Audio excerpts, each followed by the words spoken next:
సంవత్సరాల కుర్రవాడు ఎక్కడో శ్రీకాకుళంలో ఉన్నవాడు హిమాలయాలకు వెళ్ళి నా దేశం బాగుంటే చాలు, నా దేశాన్ని రక్షించే చాలని కుటుంబాన్ని త్యాగం చేసి అక్కడికి వెళ్ళిన వాడి విచక్షణలో మరి పండితులు అన్నారో, మరి పీఠాధిపతులు అన్నారో, ప్రవచనకారులు అన్నారో, మరి వీళ్ళు ఉద్దండులు కదా, మరి వీళ్ళకి లేదా దేశభక్తి, వీళ్ళకి లేదా హిందుత్వం మీద చిత్తశుద్ధి? వీళ్ళు ఎవరిని తయారు చేయాలి? వీళ్ళ ప్రవచనాల వల్ల నిజంగా వాళ్ళు ఒక ప్రవచనం పెడితే ఆయన అన్నారు అక్కడికి వెళ్ళి మదర్లో 10-15 రోజులు ఉంటే అక్కడికి వెళ్ళి ప్రవచనం వినొచ్చారు, అక్కడ ఉన్నటువంటి మసీదును చూడకుండా వచ్చారంటే ఎన్నో ఉన్నాయండి మాకెందుకండి అని. అంటే వీళ్ళు కాలక్షేపం కోసం వెళ్తున్నారా, లేకపోతే ఇంట్లో నుంచి బయటికి వెళ్ళడానికి వెళ్తున్నారా, లేకపోతే ఆ ప్రవచనాలు చెప్పే వాళ్ళ చుట్టూ గుడుగుడు కొంచెం తిరగడం కోసం వెళ్తున్నారా? దేశభక్తి లేదు, దైవభక్తి లేదు. సరే కనీసం ఇలాంటివి సినిమాలు వచ్చినప్పుడన్నా ఇప్పుడు పిల్లలకి ఈ చరిత్ర తెలుస్తుందండి. అరే ఎందుకోసం, మన దేశం ఏంటి, మన దేశ రక్షణ ఏంటి, మన కర్తవ్యం ఏంటి, అరే అఖండ సినిమా లాంటి సినిమాలు వస్తే కనీసం పిల్లలకి చూపిస్తేనన్నా ఓహో మనకి ఈ బాధ్యత ఉంది అని తెలుస్తుంది అనేటటువంటి విషయంలో కూడా ముందుకెళ్దామంటే మన వాళ్ళే ఇక్కడ ఎందుకు సనాతన ధర్మం గురించి సినిమా తీసావని. నిజంగా సినిమాని కనుక సినిమాగా కాదు, ఇది నా ధర్మం గురించి ఇక్కడ ఏముంది, ఎవరు పోరాడుతున్నారు, నా దేశం యొక్క గొప్పతనం ఏంటి, నా దేశం మీదకి ఎంతమంది వస్తున్నారు, నా కర్తవ్యం ఏమిటి తెలుసుకోవాలని నడుం కట్టినటువంటి తల్లిదండ్రులు ఎంతమంది ఉన్నారు, దాని మీద చూపించిన వాళ్ళు ఎంతమంది.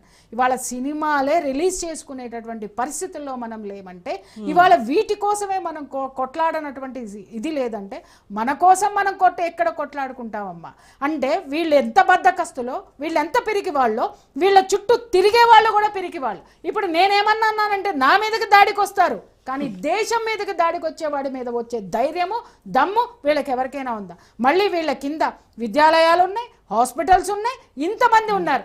ఆ విద్యార్థులను ఎలా తయారు చేస్తున్నారు సార్ మీరు చెప్పాలి గిరిధర్ గారు.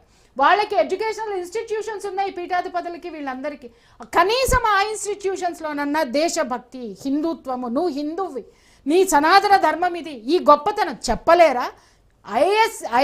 ఐసిఎస్సి సిలబస్ ఉంటుంది అక్కడ, ఏ సిలబస్ ఉంటుంది? కనీసం మన దేశానికి సంబంధించిన జియోగ్రఫికల్ నాలెడ్జ్ ఉంటుందా వాళ్ళకి? ఉండదు. వాళ్ళకి పట్టదు. మీకెందుకు మొక్కాలి? ఏది కాపాడుతున్నారు మీరు? ఏమి కాపాడుతున్నారు? మీ యొక్క సంస్థానానికి సంబంధించిన ఆస్తుల్ని మాత్రం కాపాడుకోవడానికి ఇంతమందిని మీరు భక్తుల్ని చేర్చుకున్నారు. దేశాన్ని కాపాడటానికి సైన్యాన్ని ఎవరు తయారు చేయాలి? ఒక తల్లి తయారు చేస్తుంది ఆ 24 ఏళ్ల పిల్లవాడి రూపంలో.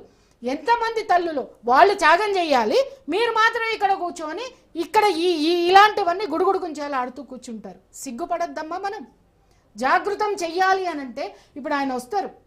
నిజంగా గిరిధర్ గారు మిమ్మల్ని చూస్తే నాకు ఎంత గర్వంగా ఉంటుందంటే, భారతదేశం అంటే చాలండి ఆయన ఎన్ని గంటలు కూర్చోబెట్టిన అనర్గళంగా ఎంత నాలెడ్జ్ ఇస్తారంటే ఆయన. అరే ఆ నాలెడ్జ్ని ఏ తల్లి బిడ్డకు చూపిస్తుంది చెప్పండి?